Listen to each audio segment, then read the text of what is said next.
Ilang silid-aralan ng Mangaldan National High School na pinamamahayan ng anay, inaayos na. Silipin sa report.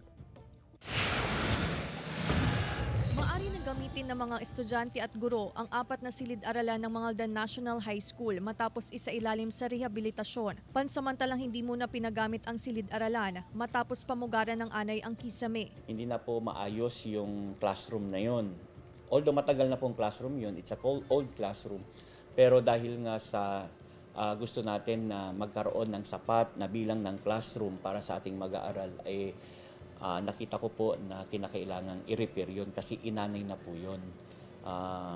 Sa ngayon, ito na po ay nagagamit po sa atin pong mga mag-aaral. Mas lalo pong magiging komportable po yung mga estudyante, saka hindi po sila mahihirapan kasi po pag hindi po naayos yung paaralan, nahihirapan po din po yung mga estudyante. Ayon sa pamunuan ng eskwelahan, ito muna ang pansamantalang solusyon upang mapunan ang kakulangan sa silid-aralan ng paaralan. Ini-inspeksyon din ang iba pang silid-aralan upang matiyak na hindi ito pinamamahayan ng mga anay. Tiniyak ng eskwelahan na ligtas gamitin ang mga inayos na silid-aralan. Ang ginawa lang natin doon is inalis lang natin yung halos sing laki ng isang sako ng anay.